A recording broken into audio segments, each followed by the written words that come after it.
Do you send 5K back, or do you send 5K and some change? Is there anybody still in the house of Saul? I need to make sure I kill all of them. And maybe his actions would have been justified because evil exists because of good. Now David said, is there still anyone who is left of the house of Saul, that I may show him kindness for Jonathan's sake?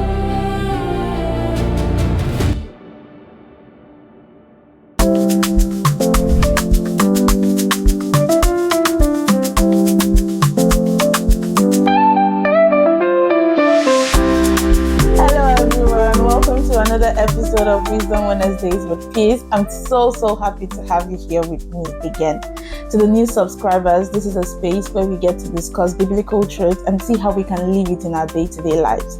And to the returning subscribers, you guys are the OGs. Thank you so much. I'm going to start today's episode with this statement that evil exists because of good.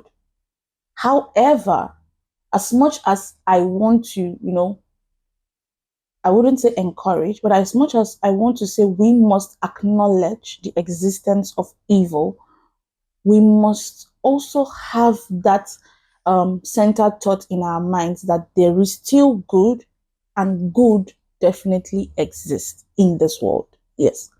So last week we looked at a biblical character that forgot the kindness that was shown to him by a family and end up repaying the good that was done to him with evil.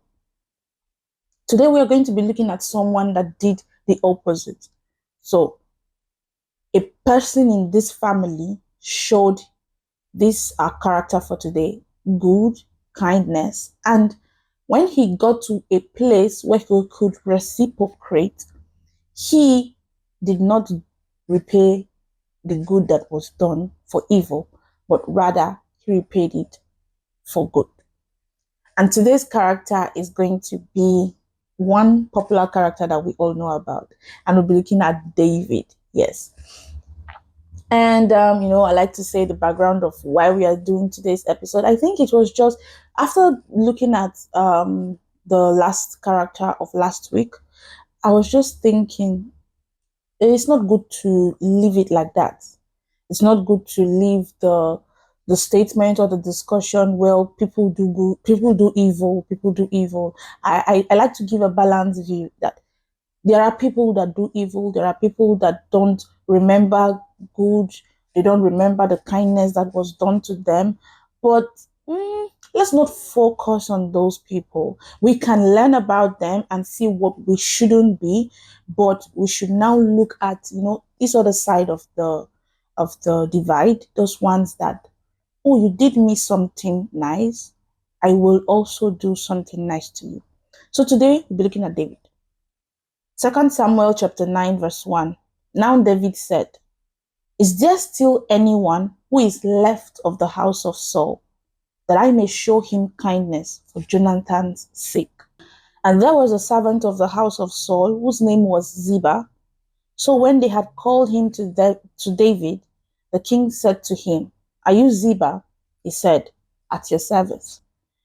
Then the king said, is there not still someone of the house of Saul to whom I may show the kindness of God? And Ziba said to the king, there is still a son of Jonathan who is lame in his feet. I think my key verse in these three verses that I've read about is verse 1. Verse 1. It said, now David said, is there still anyone who is left of the house of Saul, that I may show him kindness for Jonathan's sake?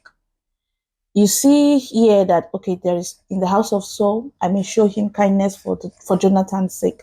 For those of us who are conversant with the story of David, we know that, well, Saul was out for his life.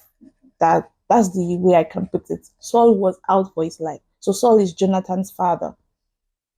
But Jonathan, on the other hand, did right with David. So regardless of how his father was treating David, Jonathan did not do that. So he rescued David from so many times that his father would have actually succeeded in killing David. He rescued David. And, I can think that maybe David might say, his father wanted to do this to me.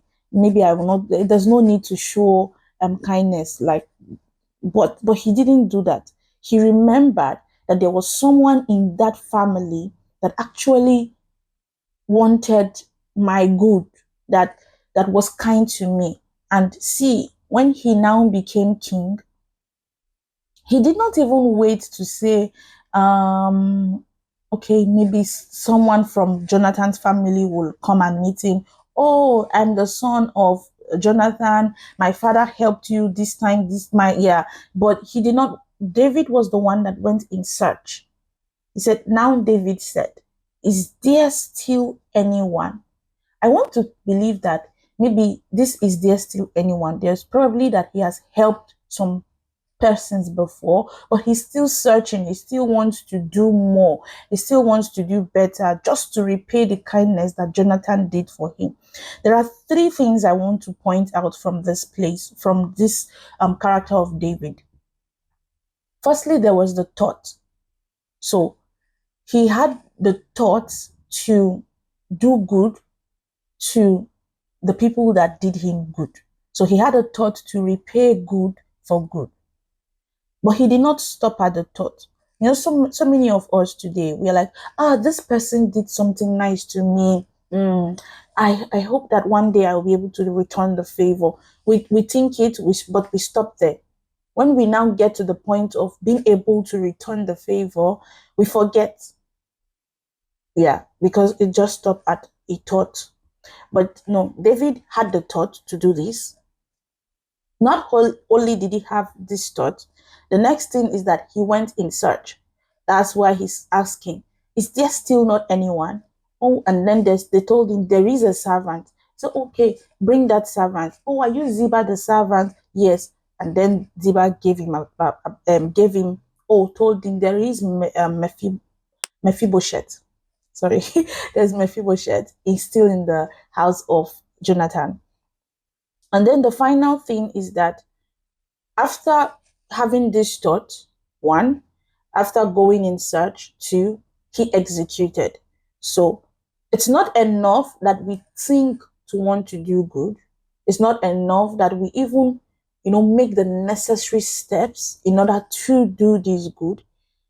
What sums it up is that we actually end up doing that which we thought about, kick-started the process, we actually end up doing it. Now I go to verse 6. It said, now when Mephibosheth, the son of Jonathan, the son of Saul, had come to David, he fell on his face and prostrated himself. Then David said, Mephibosheth, and he answered, here is your servant. So David said to him, do not fear, for I will surely show you kindness for Jonathan your father's sake, and will restore to you all the land of Saul your grandfather, and you shall eat bread at my table continually. And then I go to the final verse, verse 13. So Mephibosheth dwelt in Jerusalem, for he ate continually at the king's table, and he was lame in both his feet.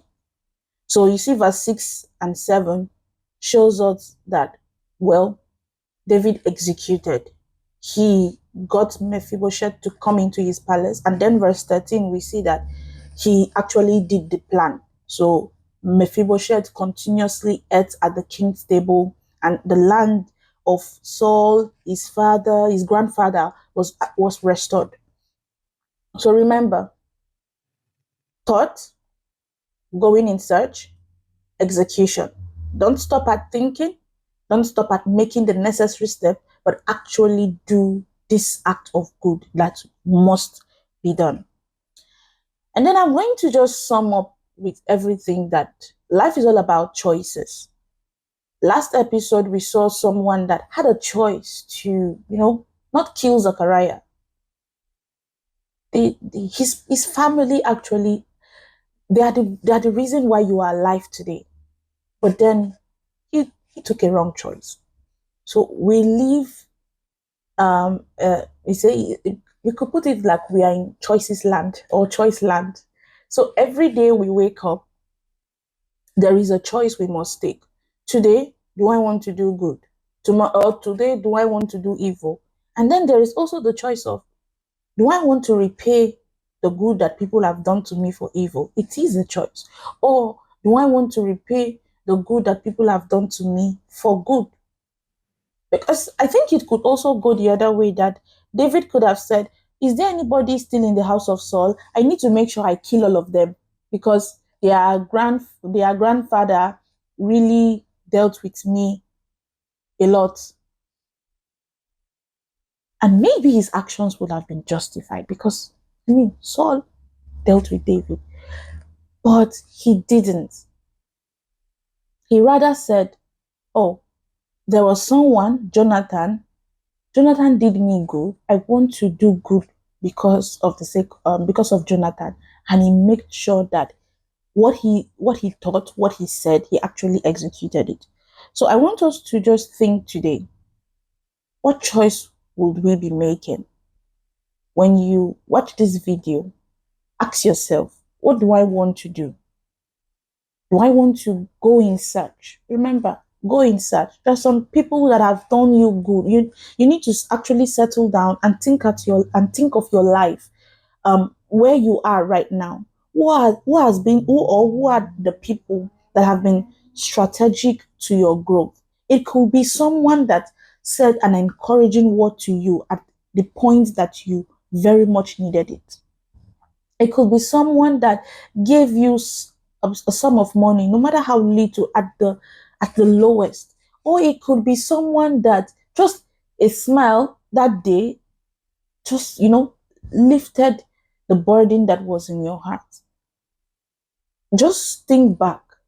Who are the people that have done good for you in this life? Who have done so much good for you? And then ask yourself, how can I repay them today? What little things can you do? What big things can you do? Because that's another thing I want us to also think about. And then I want us to share our thoughts in the comment section. When it comes to the act of repaying, do we repay to the extent it was done to us, or we go a level higher?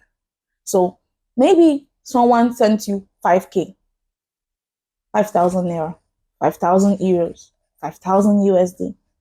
Someone sent you 5K and they are in need of help. You want to repay good. Do you send 5K back, or do you send 5K and some change? So I want us to answer that question. I'll be looking at the comment section.